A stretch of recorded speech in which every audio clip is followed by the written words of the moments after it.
जिनकी मृत्यु हुई है वो कोई देश के आम नागरिक नहीं थे मेरे भाई, वो हमारे देश के सर्विंग प्राइम मिनिस्टर थे। क्यों इनका शरीर जब वापस देश में आया तो वो काला और नीला पड़ चुका था पूरी तरह। क्यों इंदिरा गांधी ने कहा कि कोई छानबीन की अब जरूरत नहीं है। वो फ्लास्क जिसमें उन्होंने आखिरी बार दूध पिया उसका फॉरेंसिक एग्जामिनेशन क्यों नहीं किया गया। क्यों आखिरी दर्शन के लिए उनके परिवार, उनके बीवी बच्चों को उनके पास नहीं जाने दिया। इतने सारे प्रश्न जिनका कोई उत्तर नहीं है। 2 अक्टूबर की बात करते हैं तो आपके मन में क्या आता है? क्या आता है? गांधी जयंती आता है। सबके मन में गांधी जयंती आता है, मेरे मन में भी आता है। पर आज जिस व्यक्ति की बात करेंगे इनका जन्म भी 2 अक्टूबर को हुआ था। कौन है ये व्यक्ति? ये है लाल बहादुर श्रीवास्तव। लाल बहादुर शास्त्री श्रीवास्तव, हाँ श्रीवास्तव। 12 साल के जब ये थे इन्होंने अपना सरनेम श्रीवास्तव को त्याग दिया था, क्योंकि ये डीपली इंग्रेन था इनके मन में कि मैं कास्ट सिस्टम के अगेंस्ट रहना चाहता हूं। अगर एक भी आदमी को अनटचेबल हमारे देश में कहा गया तो भारत, पूरे के पूरे भारत को शर्म से अपना सर झुकाना पड़ेगा। ये छोटी हाइट के थे पर बड़ा टॉल स्ट्रेचर था इनका। ये लाल बहादुर शास्त्री, इनको शास्त्री टाइटल ग्रेजुएशन कंप्लीट होने के बाद ऐसे टाइटल दिया गया था जब इन्होंने ग्रेजुएशन कंप्लीट करी, क्योंकि ये बहुत जबरदस्त स्कॉलर थे। स्वतंत्रता के लिए भारत की बहुत मेहनत करी। लाल बहादुर शास्त्री की कुछ अद्भुत बातें आपको बताऊंगा। ये वीडियो आप खुद भी नहीं छोड़ पाओगे, मैं क्यों बोलूं, आप इसको मत छोड़ो। इन्होंने ग्रीन रेवोल्यूशन तो किया, हरित क्रांति पंजाब हरियाणा उत्तर प्रदेश में, वो सब तो किया ही किया। ये 7 बार अरेस्ट हुए, 9 साल खुद जेल में रहे। और जब ये रेल मंत्री बने थे इतना सिंसियर कि गलती से एक एक्सीडेंट क्या हुआ, इन्होंने तुरंत रिजाइन दे दिया। आज के नेता भी बोलते हैं कि इनका यही जेस्चर वॉल्यूम्स में इनके बारे में सब कुछ कह देता है कि इनकी महानता और इनकी इंटेग्रिटी कैसी है। एक ऐसा स्टैंडर्ड कि खुद ही जाकर के इन्होंने रिजाइन कर दिया। लाल बहादुर शास्त्री जब ये प्राइम मिनिस्टर बने, पाकिस्तान को हराया, भारत रत्न तो उनको मिला ही मिला। इनकी मैं पहली कहानी आपको सुनाता हूं, अर्ली डेज ऑफ फ्रीडम की। जिस समय अभी देश को स्वतंत्रता मिली नहीं थी, उस समय लाला लाजपत राय ने एक संस्था बनाई, servants of India society. Servants of India society एक ऐसी संस्था थी, ये उन गरीब स्वतंत्रता सेनानियों की मदद करती थी जिनके पास पैसा नहीं था लेकिन उनको जेल हो जाती थी। यानी कि कुछ ऐसे हमारे फ्रीडम फाइटर थे, जब जिनको जेल में डाल देते थे तो उनका पीछे पूरे परिवार के पास उनकी आय, उनकी आमदनी सुरक्षित नहीं रहती थी। और ऐसे ही थे हमारे लाल बहादुर शास्त्री। जब इनको जेल भेज दिया गया तो इनकी पत्नी, इनके बच्चों के लिए घर में जीविका सुरक्षित नहीं थी, तो इनको भी 50 रुपया महीना कौन देता था? सर्वेंट्स ऑफ इंडिया सोसाइटी इनको 50 रुपये महीना देती थी। इसको लाला लाजपत राय ने बनाया था। 50 रुपये महीना इनके घर जाता था। तो एक दिन उन्होंने जेल से एक चिट्ठी लिखी अपनी पत्नी को, ललिता शास्त्री को। पूछा, ललिता क्या तुमको 50 रुपया हर महीना मिलता है? और अगर मिलता है तो क्या तुम उसमें घर चला पा रही हो? तो ललिता का तुरंत चिट्ठी से जवाब आया, बोलो एकदम महीने के महीने मुझको 50 रुपया मिल जाता है, और तो और मैं 40 रुपये में घर चला लेती हूँ, 10 रुपया बचा भी लेती हूँ। तो शास्त्री जी सोचे 10 रुपया बचा रही है, 40 रुपये में काम चल जाता है। शास्त्री जी मुस्कुराए, तुरंत सर्वेंट्स ऑफ इंडिया सोसाइटी को चिट्ठी लिख दी। बोला मेरा काम 40 रुपये में चल रहा है, ये 10 रुपया घटा करके आप बाकी 10 रुपये किसी और ज़रूरतमंद को दे दीजिए। ये थे लाल बहादुर शास्त्री।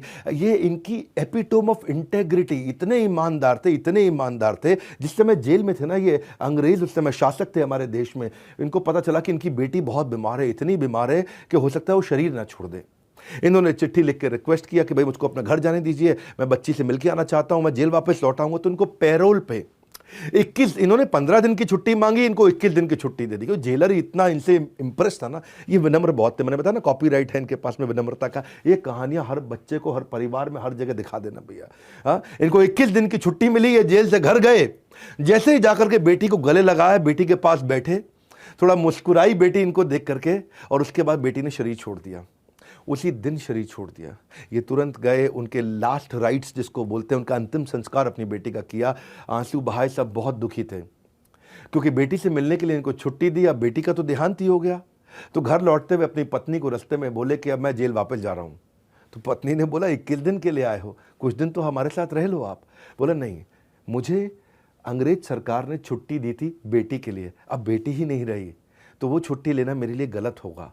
मुझे तो ईमानदार रहना है ना, मैं ईमानदारी से ही जीवन जीना चाहता हूँ। और ये वापस लौट गए। खूब उनके पड़ोसियों ने, रिश्तेदारों ने रोका, ये माने नहीं।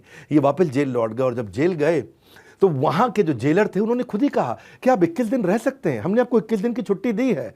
पर उन्होंने कहा नहीं, मैं 21 दिन तो आपने मुझे बेटी के लिए छुट्टी दी है, जब बेटी का देहांत हो गया तो अब छुट्टी किस बात की। और इन सब बहुत जेलर, अंग्रेज, इनके सब लोग इनकी ईमानदारी से इतना इंप्रेस रहते थे ये कहते थे स्वतंत्रता की रक्षा केवल सैनिकों का कार्य नहीं है, इसके लिए पूरे देश को मजबूत होना है। लिए थे लाल बहादुर शास्त्री। ये आगे चल के जब भारत हमारा आज़ाद हुआ, ये रेलवे मिनिस्टर बनाए गए पहले 1950 में।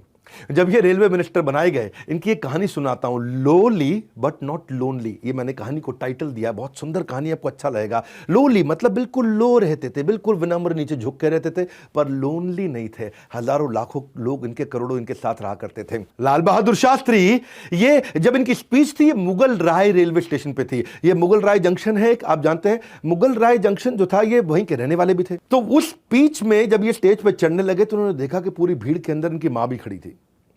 तो ये स्टेज पे चढ़े ही नहीं, ये पीछे से गए, अपनी माँ को बुलाया और स्टेज के पीछे ले गए और बोला, माँ कैसी हो, ठीक हो, तुम्हारे तो घुटने में दर्द है ना। माँ बोली हाँ। बोले अरे यहाँ मत रुकना। माँ बोली क्यों?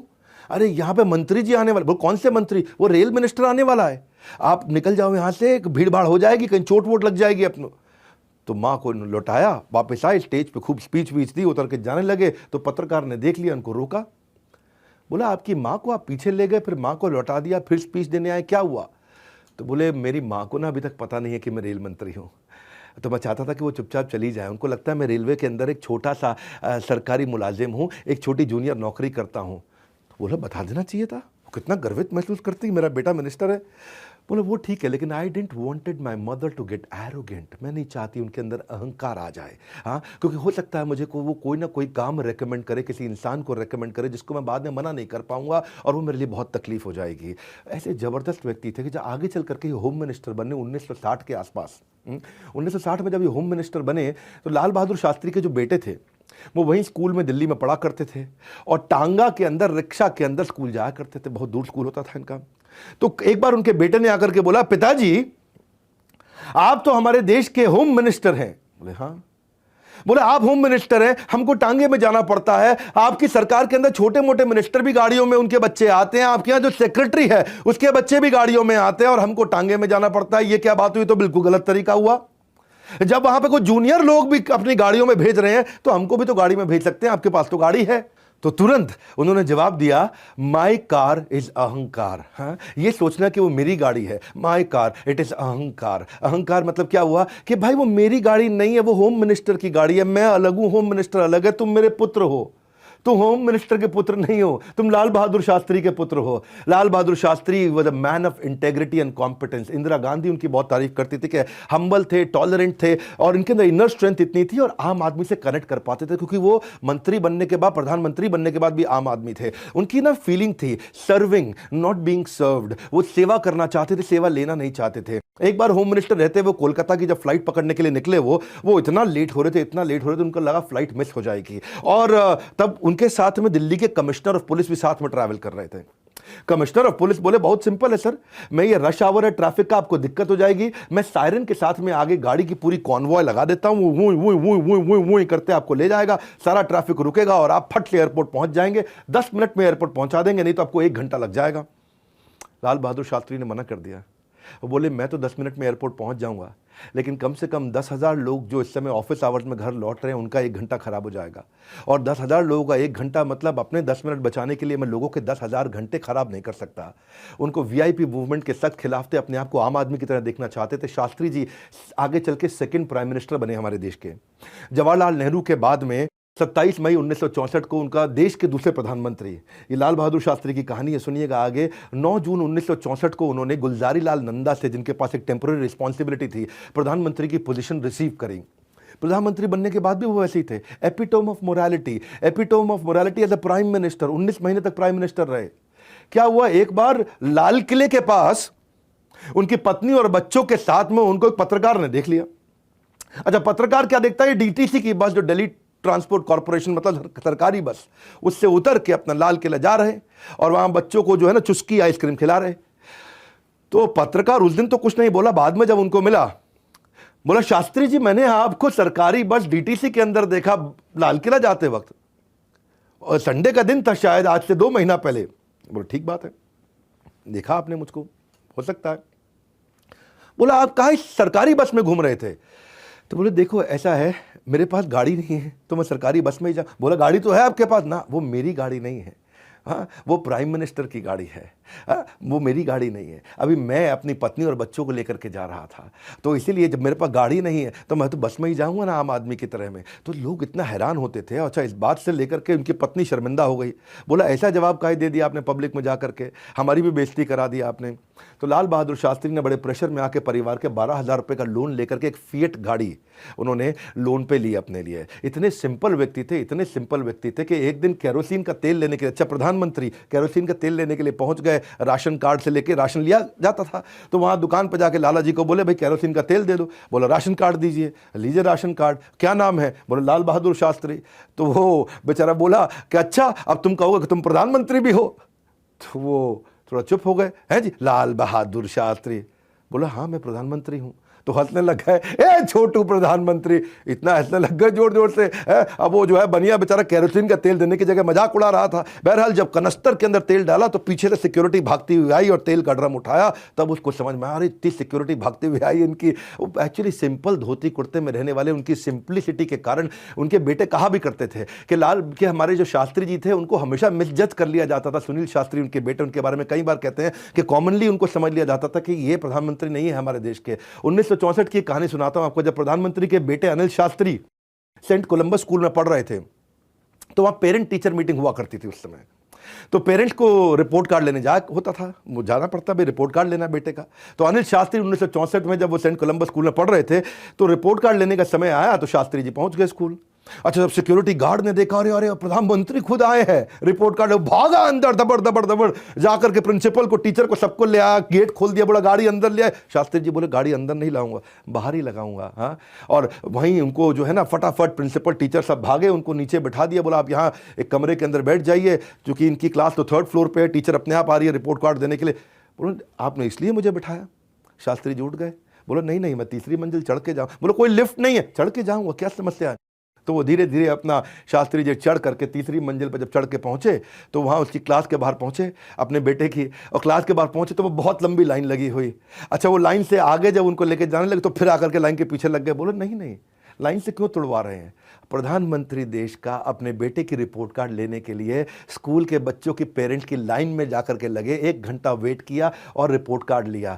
प्रिंसिपल बोला ये क्या तरीका हो, आप देश के प्रधानमंत्री हैं? बोला प्रधानमंत्री बाद में हूं, पहले मैं अपने बच्चों का पिता हूं। शास्त्री जी जब सारा काम खत्म करके नीचे आए और प्रिंसिपल बोले देखिए हमें बहुत बुरा लग रहा है, तो प्रधानमंत्री बनने के बाद शास्त्री जी बोले जब मैं नहीं बदला तो आप क्यों बदल जाते हैं? और उन्होंने कहा कि अगर मैं ऐसा नहीं करूंगा ना, अगर मैं आज लाल बहादुर शास्त्री ऐसा नहीं करूंगा तो मेरे बच्चे बिगड़ जाएंगे और उनमें अहंकार आ जाएगा कि मैं प्रधानमंत्री का बेटा हूं। अपने बच्चों को सिखाने के लिए कि ये विनम्रता अगर मैं आज नहीं प्रैक्टिस करूंगा तो मेरे बच्चों को कभी प्रैक्टिस करा भी नहीं पाऊंगा। ये ऐसे अद्भुत व्यक्ति थे कि मैं आपको एक कहानी सुनाता हूं जिसको मैं कहता हूं clear cut versus pay cut, clear cut on his own pay cut.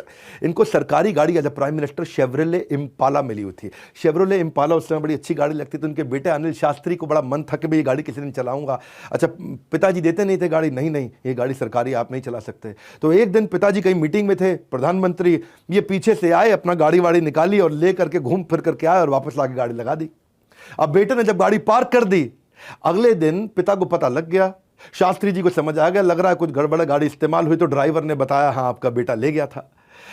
तो उन्होंने कहा कोई बात नहीं, एक काम करो चेक करो कितना किलोमीटर चली थी, कल कितनी चली थी और आज कितनी है, डायरी निकाल के चेक करके बताओ। तो बोले 14 किलोमीटर चली है साहब। तो बोले मेरा बेटा 14 किलोमीटर चलाया है गाड़ी? हाँ जी 14 किलोमीटर। कोई बात नहीं, क्या स्टोरी है? क्लियर कट ऑन पे कट। इन्होंने फटाफट से कागज़ निकाला और चिट्ठी लिख दी कि 14 किलोमीटर का तेल की को अगले मेरी आने वाली तनख्वाह से काट लिया जाए, क्योंकि ये मेरे पर्सनल इस्तेमाल के लिए यूज़ की गई थी। वो 14 किलोमीटर का तेल इन्होंने अपनी तनख्वाह से कटवाया। शास्त्री जी एक ऐसे व्यक्ति थे कि इनके घर का एक कमांडमेंट था, इनके घर का एक नियम था। मैं उसकी कहानी सुनाता हूँ आपको। अनिल जो इनका बेटा सेंट स्टीफेंस कॉलेज में एडमिशन के लिए गया। अब वो स्कूल से पास आउट हो चुका था, saint Stephen's college north campus में एडमिशन के लिए वहाँ पहुँचा। वो बहुत लंबी लाइन लगी हुई थी, इतनी लंबी लाइन थी, धूप का समय था क्योंकि गर्मियों का सीजन होता है उस समय, जून के महीने में एडमिशन चल रहा था। तो अनिल शास्त्री लाइन के अंदर लगे लगे लगे लगे धूप के अंदर चक्कर खा के नीचे गिर गए। चक्कर खा के नीचे गिरे तो लोग आए इधर उधर, उसको उठाया, पानी वानी छिड़का, तो किसी ने उसको लिम्का पिला दी और कोई इसको ले गया वहाँ पे जो है अपना पास में डॉक्टर के यहाँ। अच्छा, डॉक्टर ने उनका इलाज विलाज किया, थोड़ा उनको ठीक हुआ तो उनसे पूछा पिता का नाम बताओ, अपना नाम बताओ। बोला मेरा नाम अनिल शास्त्री। बोले पिता का नाम बताओ। अब पिता का नाम बताओ तो ये अपनी माँ का नाम बताने लगे। बोले नहीं नहीं, माँ का नाम ठीक है था, मुझे पिता का नाम बताओ। वो फिर माँ का नाम बताने लगे। बोले माँ का नाम ठीक है, हमारे यहाँ नियम है, पिता को हम हैंड ओवर करेंगे आपको, तो अपने पिता का नाम बताओ। तो ये बोले पिता का नाम है लाल बहादुर शास्त्री। तो डॉक्टर हंसने लगा। अब तुम बोलोगे कि वो प्राइम मिनिस्टर हैं, तो ये बोला कि हाँ जी वो प्राइम मिनिस्टर है। तो डॉक्टर फिर हंसने लगा और थोड़ी देर में किसी ने इन्फॉर्मेशन दे दी थी, तो इनके पिता वहाँ पहुँच गए। वो डॉक्टर बहुत हैरान हुआ देख करके कि प्रधानमंत्री का बेटा इतना देर से लाइन में लगा हुआ। तो डॉक्टर ने पूछ लिया कि आपका बेटा आपका नाम क्यों नहीं बता रहा था। तो उस समय लाल बहादुर शास्त्री बोले कि हमारे घर में एक नियम है कि no one is allowed to take my name anywhere, इससे ये ग्राउंडेड रहेगा जिंदगी भर। और वहीं लाल बहादुर शास्त्री ने बोला अगर आपने इस पर जोर नहीं डाला होता ना तो ये मेरा नाम आपको कभी बताता भी नहीं। और नाम ना बताने की कहानी सेंट स्टीफन से पास आउट होने के बाद, क्योंकि मैं पूरे परिवार को साथ ले रहा हूँ, अनिल शास्त्री का भी देखा अपने स्कूल से, फिर वो कॉलेज से, फिर अब उनकी नौकरी लग गई। अनिल शास्त्री एक प्राइवेट कंपनी के अंदर नौकरी किया करते थे। अच्छा, क्या वो किसी को नहीं पता है कि लाल बहादुर शास्त्री प्रधानमंत्री के बेटे। लेकिन अनिल शास्त्री की कंपनी में एक दिन उनके मैनेजर ने जाके कंपनी के ओनर को बता दिया, अरे प्रधानमंत्री का बेटा है ये, हमारे यहां नौकरी करता अनिल शास्त्री। वो बड़ा हैरान हुआ। उसने सोचा अच्छा प्रधानमंत्री का बेटा, चलो कुछ जुगाड़ करते हैं, इसको जरा तनख्वाह बढ़ा देते हैं, प्रमोशन दे देते हैं, अपना भी कुछ ना कुछ आगे चल के काम बनेगा। हाँ, तो उसने तुरंत एक चिट्ठी लिख करके दी कि भाई आपको प्रमोशन दिया जाता है, आपकी तनख्वाह बढ़ा दी जाती है। तनख्वाह डबल कर दी गई। अनिल शास्त्री बहुत खुश, बहुत खुश। घर गए, जाकर के पिताजी को कहानी सुनाई, चिट्ठी दिखाए, देखो हमारा प्रमोशन हो गया, हमारी सैलरी बढ़ गई, अरे कमाल हो। पिताजी ने पूछा ऐसा क्या किया तुमने भाई? हाँ, जो प्रमोशन है वो अप्रैल के महीने में होता है, तुम्हारा नवंबर में काहे हो गया प्रमोशन? तो वो बोले ये तो मुझे मालूम नहीं है, बस हुआ है प्रमोशन। तनख्वाह नहीं, तुमने किया क्या ऐसा जो तुम्हारी तनख्वाह बढ़ गई? शास्त्री जी ने पूछा बेटे से। बेटा बोला कुछ तो देखा होगा ना मुझ में इसलिए दिया। शास्त्री जी बोले कोई बात नहीं। अगले दिन दफ्तर में गए, दफ्तर जाकर सुबह सुबह अपने प्रधानमंत्री कार्यालय से उसकी कंपनी के चेयरमैन को फ़ोन लगा दिया, क्या भैया आपने हमारे बेटे को प्रमोशन क्यों दिया, उसकी तनख्वाह काहे बढ़ाई आपने? तो बेचारा बोला अरे प्रधानमंत्री प्रणाम आपको, हाँ बड़ा खुश हुआ, प्रधानमंत्री का फोन। बोले आपका बेटा है तो काबिल तो होगा ही ना। नहीं नहीं नहीं, काबिल है कि मेरा बेटा है? नहीं नहीं दोनों है। नहीं नहीं, काबिल है कि मेरा बेटा है? नहीं काबिल तो है ये, जैसे ही पता चला आपका बेटा है, मैं तनख्वाह बढ़ा दी। बोले शट अप, अभी उसकी तनख्वाह आधी करो और अभी उसका डिमोशन करो, वापस डालो उसको, नहीं तो मैं तुम्हारे खिलाफ कार्रवाई कर दूंगा। हाँ, वो बेचारा आदमी घबरा गया और फटाफट से अनिल शास्त्री बेचारा उदास बहुत हुए कि यार मेरा अभी प्रमोशन हुआ, मुझको नीचे गिरा दिया। ऐसे थे लाल बहादुर शास्त्री जी। बोले overturn your decision with immediate effect, ऐसा करके इंस्ट्रक्शन दिया उन्होंने उनको एज ए प्राइम मिनिस्टर। लाल बहादुर शास्त्री अपनी पत्नी के साथ एक दफा भुवनेश्वर गए थे, जगन्नाथपुरी की तरफ भुवनेश्वर गए। He favours budget instead of favouring favours. मैं आपको कहानी सुनाता हूं क्या है। इनकी पत्नी को साड़ी खरीदने का मन था। वह बहुत सुंदर साड़ी की एक फैक्ट्री थी जो कि उड़िया साड़ी बनती थी, ट्रेडिशनल बहुत सुंदर साड़ी। ये फैक्ट्री में गए तो वहां लोगों को पता चला अरे प्रधानमंत्री आए अपनी धर्मपत्नी के साथ में। फैक्ट्री का मालिक पूरी टीम आगे पीछे आगे पीछे आगे पीछे आगे पीछे घूमने लगे। अरे प्रधानमंत्री आए, बोले हम आपको साड़ी दिखाने लगे। अब प्रधानमंत्री साहब ने, उनकी पत्नी ने 4 साड़ियां सेलेक्ट करी। तो 4 साड़ी सिलेक्ट करी, पूछा कितना पैसा? वो बोला अरे अरे अरे क्या बात करते हैं, आपसे थोड़ी पैसा लेंगे, इतनी सेवा आप देश की करते हैं, आप तो स्वतंत्रता सेनानी है, आपसे कैसे पैसा लेंगे, इतना अपराध कराएंगे प्रधानमंत्री। बोले आप कितना पैसा पूछ रहे हैं आपसे? नहीं नहीं नहीं, अरे आपसे कैसे, कितना पैसा आपसे पूछ रहे हैं, अरे आपसे क्या, समझ में नहीं आ रही है तो फिर हम चलते हैं, धन्यवाद। अरे रुकिए रुकिए रुकिए, वो 4 साड़ी का पैसा बताया।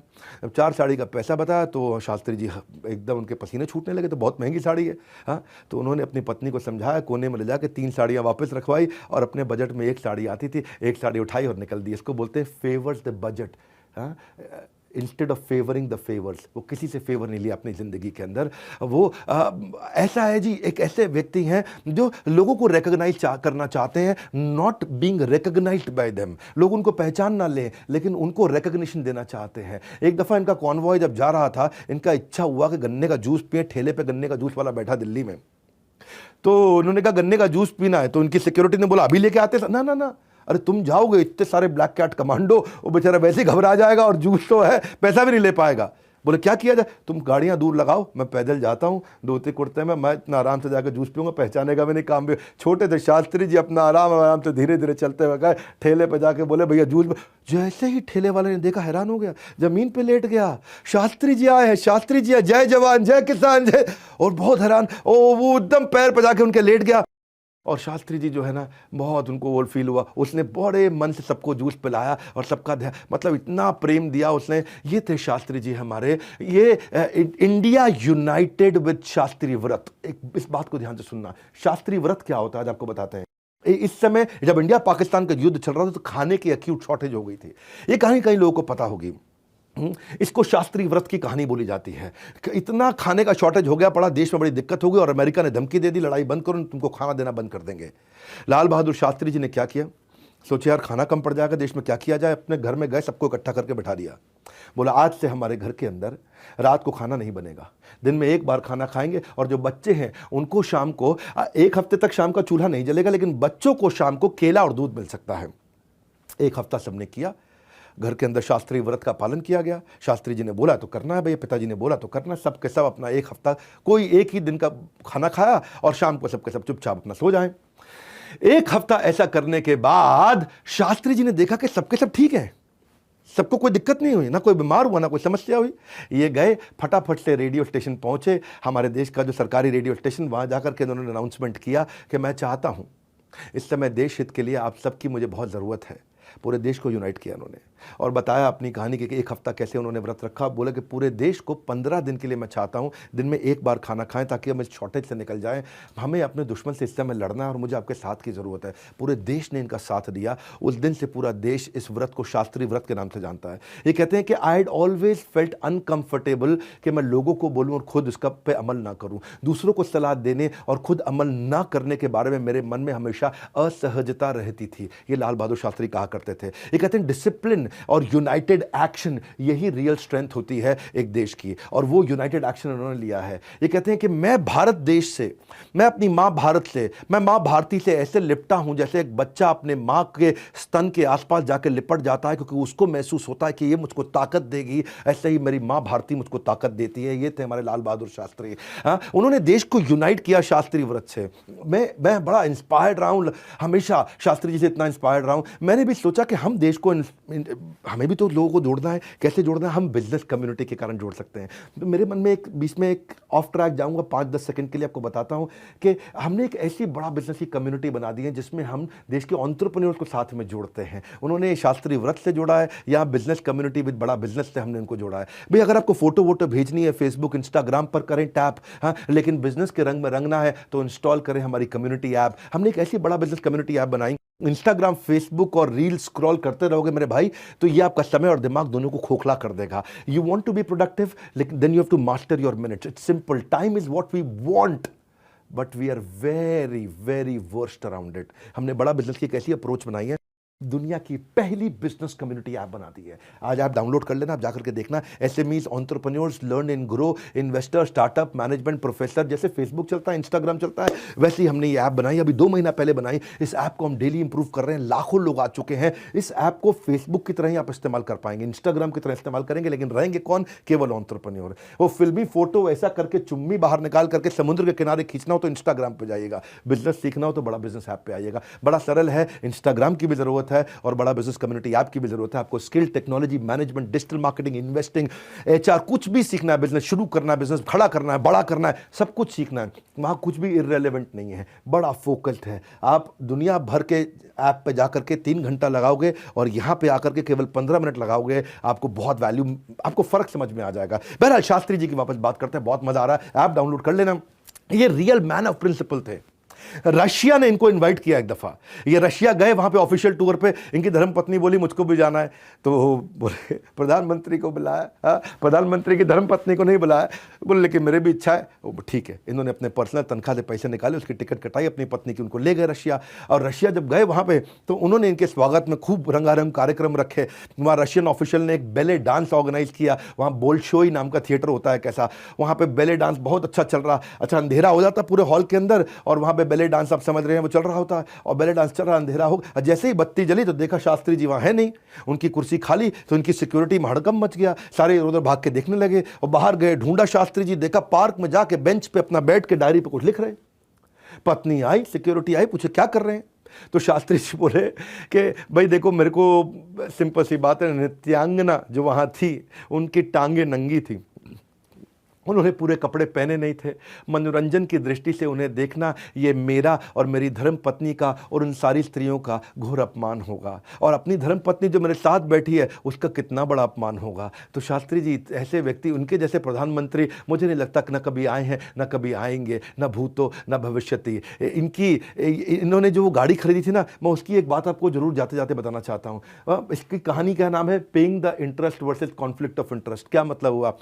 शास्त्री जी ने कर्जे पे गाड़ी ली थी, अपनी पत्नी को पहले बता दिया था, हाँ सुनो मेरी प्रिय धर्म पत्नी, अगर मैं शरीर छोड़ दूंगा तो ये जो है ना बैंक वाले मुझसे बहुत प्रेम करते, तुमसे लोन वापस लेंगे नहीं। लेकिन तब उनकी बात मत मानना। वही हुआ, ताशकंद फाइल्स, ताशकंद के अंदर शास्त्री जी का देहांत हो गया। वो किसी को पता नहीं, मैं उसकी बात अभी करूंगा आपसे। और देहांत होने के बाद बैंक ने चिट्ठी लिख दी इनकी धर्म पत्नी को कि अब आपको इस लोन को रीपे करने की कोई ज़रूरत नहीं है। प्रधानमंत्री ने गाड़ी खरीदी थी, ललिता शास्त्री उनकी धर्म पत्नी, उन्होंने बैंक वालों को बुलाया, सुनिए ज़रा आप हमारे घर आ सकते हैं क्या? बैंक वाले सब फटाफट घर आए।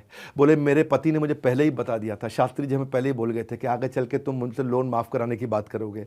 लेकिन मुझे शास्त्री जी बोल गए थे कि जो मेरी आज पेंशन आती है उस पेंशन से ही चुकाते रहना। 5,000 रुपये का बचा हुआ लोन अगले 4 साल में शास्त्री जी की धर्म पत्नी ललिता शास्त्री ने अपनी पेंशन से वो सारा लोन चुकाया और तब उस गाड़ी का इस्तेमाल करते रहे। लाल बहादुर शास्त्री जैसे प्रधानमंत्री न थे न कभी होंगे। इनकी मर्डर मिस्ट्री, इसके बारे में कोई नहीं समझ पाया। इतनी कॉन्फ्लिक्टिंग डेथ थ्योरीज हैं। इंडियन गवर्नमेंट कहती है कि ये तो हार्ट पेशेंट थे, इनको हार्ट अटैक हुआ। फैमिली रिलेटिव्स कहते हैं नहीं इनका मर्डर हुआ, इनको पॉइजन दिया गया ताशकंद के अंदर। मैं वो जगह पे गया हूँ ताशकंद में जहाँ पे इनका आज भी वो स्मारक है। वही 2 अक्टूबर को मैं उनके जन्म के दिन गया था, जिस दिन उनका जन्मदिन था, तो वहाँ फूल वूल हमने चढ़ाया, मैं खुद देख के आया वो जगह। लेकिन बाकी बहुत सारे व्यूज़ हैं। कुछ लोग कहते हैं रशियन इंटेलिजेंस KGB ने इनको मारा, कुछ कहते हैं अमेरिकन इंटेलिजेंस CIA ने इनको मारा। इतनी सारी कॉन्स्पिरेसी थ्योरीज हैं। कुछ कहते हैं ये इंडियन पॉलिटिकल कॉन्स्पिरेसी थी, किसी और को प्रधानमंत्री बनना था इसलिए उनको मरवा दिया गया। इतने सारे प्रश्न जिनका कोई उत्तर नहीं है। क्यों इनका शरीर जब वापस देश में आया तो वो काला और नीला पड़ चुका था पूरी तरह। हार्ट अटैक से तो शरीर काला नीला नहीं पड़ता है ना, इसका किसी के पास उत्तर नहीं है। इनका पोस्टमार्टम तक नहीं होने दिया गया। 10 जनवरी को जब इनके कमरे में इनका देहांत हुआ, उससे पहले इनके कमरे के अंदर बेल भी था और फोन भी था। प्रधानमंत्री के पास बेल होती है, वो घंटी बजाए उनका PA भाग के आता है। उनके पास फोन होता है, वो किसी को फोन करे रिस्पॉन्ड किया जाता है। पर जब 11 जनवरी को देखा तो उनके कमरे में ना तो उनके कमरे में बेल थी ना फोन था। और उनकी मृत्यु के समय में उनका फोन और उनकी घंटी कहां चली गई किसी को नहीं पता। हाँ, जिनकी मृत्यु हुई है वो कोई देश के आम नागरिक नहीं थे मेरे भाई, वो हमारे देश के सर्विंग प्राइम मिनिस्टर थे, जिसकी मृत्यु दूसरे देश में बहुत संदेहजनक स्थिति में हुई थी। तो क्यों इंदिरा गांधी ने कहा कि कोई छानबीन की अब जरूरत नहीं है, जबकि देश की जनता और ऑपोजिशन नेता इसकी लगातार मांग कर रहे थे। वो फ्लास्क जो उनके कमरे में था जिससे वो दूध पिया करते थे, वो अचानक कहां गायब हो गया? पत्नी ललिता शास्त्री ने बताया वो मेरा फ्लास्क था, वो वापस नहीं आया उनके शरीर के साथ में। वो फ्लास्क जिसमें उन्होंने आखिरी बार दूध पिया, उसका फॉरेंसिक एग्जामिनेशन क्यों नहीं किया गया? आखिरी सांस लेते वक्त जब लोग उनके पास आए, शास्त्री जी बार बार फ्लास्क की तरफ इशारा कर रहे थे। जब लोग उनके पास फ्लास्क लेके आए, उनको लगा दूध या पानी पीना चाहते हैं, तो उन्होंने पीछे फेंक दिया फ्लास्क को। वो क्यों इशारा कर रहे थे बार बार उस फ्लास्क की तरफ?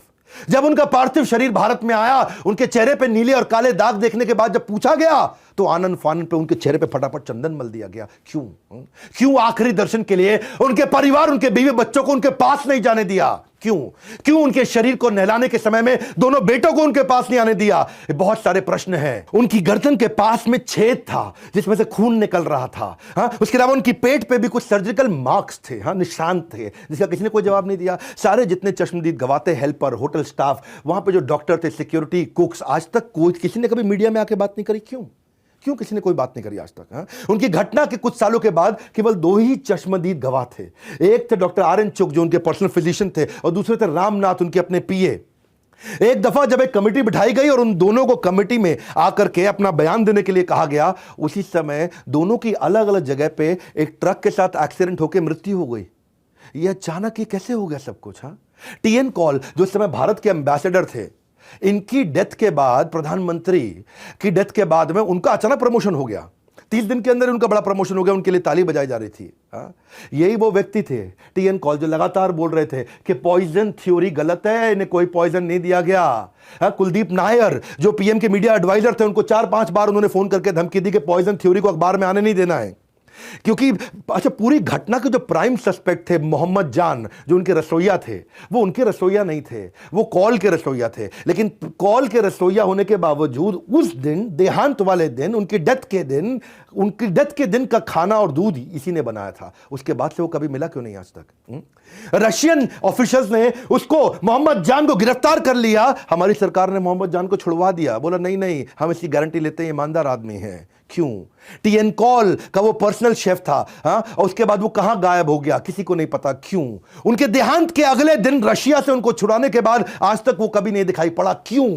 उस दिन शास्त्री जी के डिनर को वही लेकर के गया था और उसके बाद से अचानक कभी पता नहीं चला उसके बारे में। क्यों? जब शास्त्री जी का पार्थिव शरीर प्लेन से भारत आया, सबके सब लोग रो रहे थे और टीएन कॉल और इंदिरा गांधी हंस रहे थे, मुस्कुरा रहे थे। ऐसा क्यों? बहुत सारे ऐसे प्रश्न हैं जिनके ऊपर मेरी इच्छा है कि मैं पूरा वीडियो बनाऊं। वो आपको कमेंट बॉक्स में बनाना है कि शास्त्री जी की मौत के रहस्य में पूरा वीडियो बनाइए। अगर आपने नीचे कमेंट बॉक्स में बोला तो मैं आकर के उसके ऊपर पूरा वीडियो दूंगा। मेरी रिसर्च एकदम इमैक्युलेट होती है और जब मैं बात करता हूं डंके की चोट पर करता हूं।